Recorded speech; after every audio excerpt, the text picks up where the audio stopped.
And the aftermath of a big win over Boston thanks to a third quarter blitz by the Hawks. They hang on to win it by 10, 112 to 102. Great to have you with us from the floor of State Farm Arena. Matt Weiner along with Madison Hawk. And just what you'd hope the home team would do against the visiting team on the second night of a back-to-back. Better defense in the third quarter. They really shut down Boston. Jalen Brown had the ball a lot. Yeah. Took a lot of shots, was not his best self, I'd put it that way. Hawks had something to do with that as well, but they get the job done to split the season series here. Yeah, I really liked the battle that Atlanta showed tonight. After just seeing this Boston team and losing to them on Friday, you could tell that they made adjustments in the film room, and then they came out on the court and they executed it. What I liked most about that second half was Atlanta crashed the glass much harder and smarter. They kept Boston off the glass. They still lost the rebounding battle by 3, but at halftime, it was an 8 margin. Yep. And the best part about it was in the second half, Boston only had 5 second chance points. So they adjusted, they made in-game adjustments. The players were communicating down here on the sidelines, holding each other accountable. This was a really hard fought win for Atlanta. You knew when they were up by 21 that Boston was going to come back. Yep. They're a team that is tough to beat. And I like the hustle and the effort that we saw out of Atlanta tonight. The Celtics are one of those teams you know is going to play really hard. Yeah. They did that tonight. Atlanta responded with the appropriate level of physicality in what was not a crazy physical game, but a game where the whistles were few and far between, particularly in the first half. They stuck with it. Ford Key, their defense holding the Celtics to 35% shooting in the second half. Yeah, and I think the physicality is what we saw in limiting Jalen Brown tonight. You look at his numbers, yeah, he had 29 points, but he also had 6 turnovers. He averages under 4 turnovers per game. So the Hawks just made him uncomfortable. And you can see that in this footage right here. Jalen just forcing shots more so than we usually see him do. He's an elite player, an all-star for a reason, but you could tell that Dyson Daniels, Nickeil Alexander-Walker were really making Jalen uncomfortable. They tried to speed him up. That was something that we talked about pregame. Boston doesn't really want to play fast. They are last in the NBA when it comes to pace of play, but I thought Atlanta did a really good job just making them overall uncomfortable, and that started with Jalen Brown. With Jason Tatum out tonight, you could tell that Brown's mentality was he was going to get his. So he forced a lot of shots, didn't all go in. It still ended up with 29 points, but I thought Atlanta did a really good job in containing Brown and not letting him go off. It's not very often an opposing star player comes to your gym, scores 29, nearly has a triple-double, and you feel really good about it defensively, but the Hawks should, because the 29 points came on 29 shot attempts. And it's better than 41, right? What's that? It's better than 41. It's a lot better than 41. That is true. And I don't remember the shot attempts, but it was a lot more efficient. The 41 was back in January. Dyson Daniels, a little of everything, very much a Dyson Daniels sort of game in terms of both ends of the floor, a little scoring opportunistically and some playmaking. Yeah, we say when Dyson is out now, you really feel his absence, not only on the defensive end like we're used to, but offensively now as well. Just look at how aggressive he was being. I love that play right there where he looked down, saw where his feet were, backed up, and knocked down that 3-point shot. But he was running the floor. This slam dunk was awesome. Good job by Jalen Johnson just being patient in transition and finding Dyson Daniels. But what he has been able to do with his aggressive decision-making down the stretch of games, I don't think we're talking about it enough. Dyson is putting on a show right now, and the way he's really managing the offense as well. I'm impressed with the way Dyson is playing on both ends of the floor, but tonight he had a hard task in trying to slow down and defend Jalen Brown. He didn't just stop on the defensive end. He was bringing it offensively as well, finishing with 18 points. You know, this is a really interesting roster in that there's not a true point guard in the rotation, but they miss Dyson Daniels' playmaking when he's not on the floor, and you saw some of that Saturday night as well. And I believe that's the third time this month he's knocked down 2 threes in a single game. That hadn't happened since April of last year prior to March. FanDuel Revisit, Onyeka Okongwu with a breakout night. Did I win this one? You tell me. Hey, my picks are rolling right now, guys. I'm just going to say I'm picking with a lot of confidence right now. Thank you, Onyeka Okongwu, and what you were able to do tonight. How much fun was he? The 20 points and 10 rebounds. But what I love best from O are those 3 steals that he had tonight. I was talking to the coaching staff during one of the huddles, and they said that they were challenging Onyeka defensively to hedge harder. Felt like he was getting stuck on the ball screens. He answered that call down the stretch of the third quarter and brought it into the fourth quarter. They also told me that when the personnel changed, when Williams and Bassey were not in for Boston in the paint, and when Garza came in, the Hawks started to attack more. And because of that, it opened up Onyeka on the wing. He was relocating because Bassey and Williams had 3 blocks early in this game. It felt like the Hawks weren't being as aggressive knowing those 2 guys were in the paint. But when Garza was in, it opened up the lane, which the Hawks guards decided to attack with eyes out, and Onyeka relocated. You got to give him a lot of credit with the way he's playing off the ball right now. You can see what Garza can do offensively. He had 20 points for the Celtics, but he is not fleet of foot, as they say, moving laterally in the painted area. Much more Hawks Live coming up here. Steve has a nice prize for you after the show. Oh. Based on your win. What's that? I don't know. It's a Money? secret. Ask him. Can I get some money? Maybe. Don't know. More Hawks Live coming up. Quinn Snyder got his 500th career win as an NBA head coach on Saturday night. He's starting the second 500 tonight with number 501 over the Celtics, 112-102. And here are his thoughts in the Georgia Natural Gas post-game press conference. Coach has got to feel good to be able to get revenge on the team that you were so close to beating the last couple of days. Just talk about the effort and the energy that your team displayed tonight. Yeah, I think, as much as anything, have great respect for their team. So, we're forced to play at a high level competitively as much as anything. I think they compete. And if you don't compete at a high level, it's hard to beat them. But we didn't start out as focused as we needed to be defensively. And I thought in the first quarter, they got some easy stuff. We got better as the game went on defensively. And, the zone caught us for a second. And we got some great looks against it. Sometimes when the team goes zone and you don't have a great possession, we had a couple good ones. We just didn't score. And then it can get in your head a little bit where you're not really disorganized or doing anything wrong. You just didn't score. I thought we handled that mentally, well. So good, as you said, just a really good win, important win for us.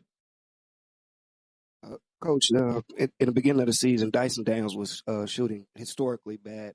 What has been the difference, especially in this winning streak, to his approach to the game and his offensive game specifically?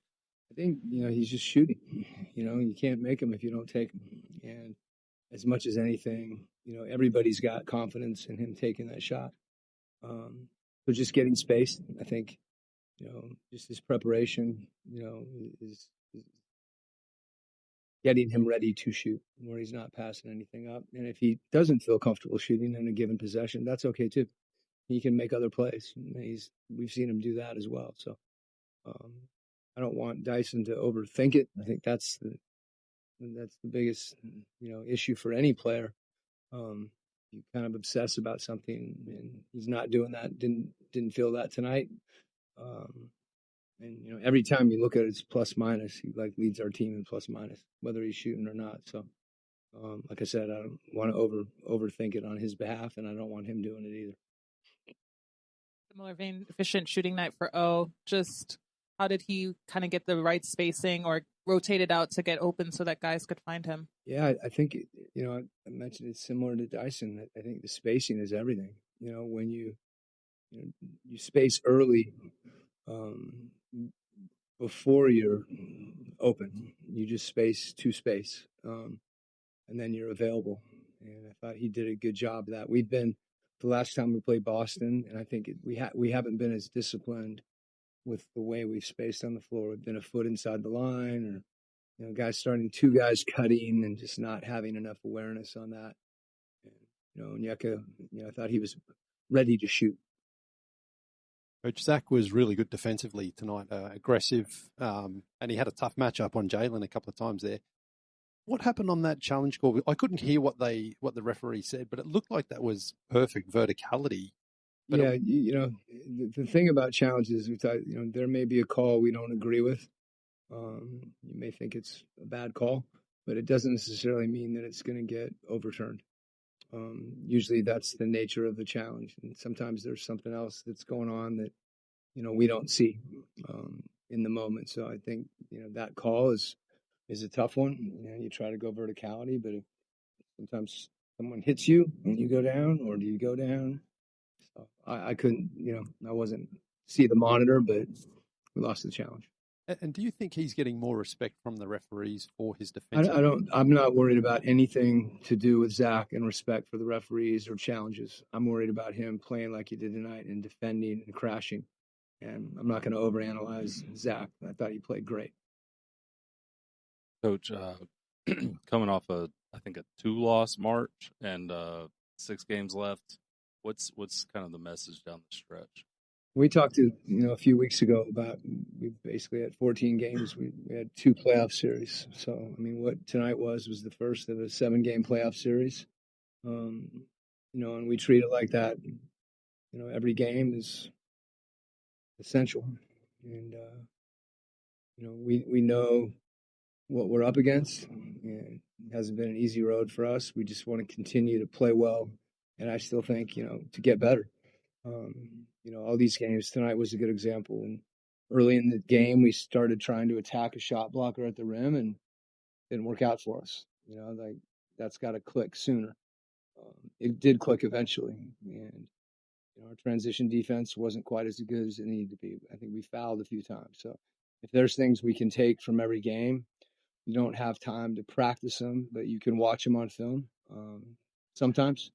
A little harder at other times when you're traveling and things, but we just got to dig in and keep playing the way that the way we've been playing and execute. When you talked about Jonathan. All right, here's the Xfinity standings as things stand right now. The Hawks remain in 6, but they gained some ground on Philly because they lost to the Miami Heat tonight.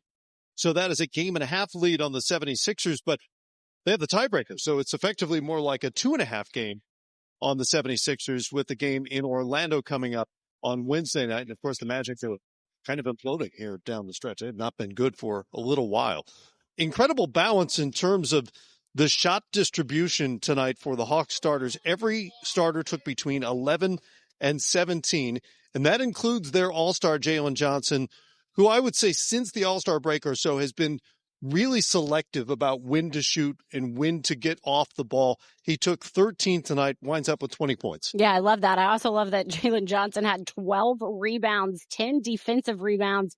So he was really keeping Boston off of the glass and trying to limit them in those second chance opportunities, which was key in tonight's game. But you talk about the offensive explosion. Night in and night out, he's consistent. And that's the best thing you can get from your star player is that consistency. He was attacking, he was finishing at the rim, and he was embracing the contact. I want to see Jalen Johnson go to the free throw line more, and he has been doing that as of late. You mentioned his 5 assists. He was facilitating. What I love about Jalen right now is he's playing so unselfish. Not that he ever played selfish, but it's another level right now. He's passing up some really good looks to get his guys even better looks, and I love that. I think that unselfishness basketball, the making the extra pass, passing up a good shot for a great shot is something that has really elevated Jalen's game, and you can tell that it's led them down this stretch. All right, more Hawks Live coming up here from State Farm Arena after the break. Hawks rolling right now. They dominated the third quarter in particular, win it by 10.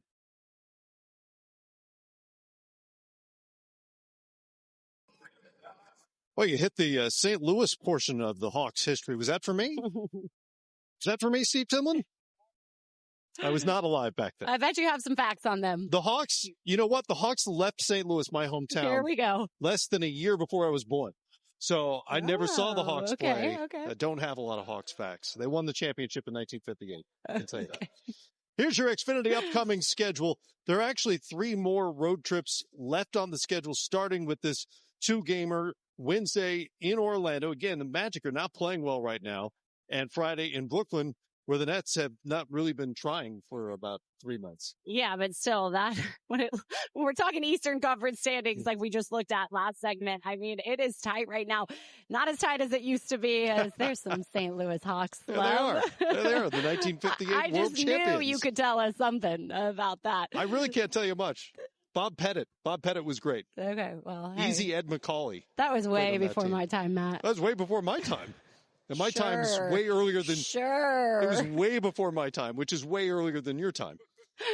Anyway. I know it's the old cliche, but we heard Jalen Johnson tell me in pregame, the mindset right now with this team is just taking it one game at a time. And they're focused on Orlando. Right now, they do have a 3-game separation. You mentioned it, the Magic not playing the way they were in the middle of the season and even in the last month. So the Hawks can take advantage by getting a win in Orlando on Wednesday night. That's going to be fun. I'm going to be joining you there on pre and post game. Excited for that. Plane and courtside and all the stuff. Fancy.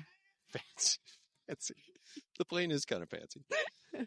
All right, let's get out of here. And then we'll head to Orlando. We will see you for pregame then ahead of the Hawks and the Magic. For now, it's a 13-game home win streak for the Hawks. Their longest in a really long time. Well, since 21. It's 2021 season. And they've won 13 games in March. First time since January of 15. They have a 13-win month. 112 to 102, the final count. We will see you for pregame in Orlando on Wednesday night.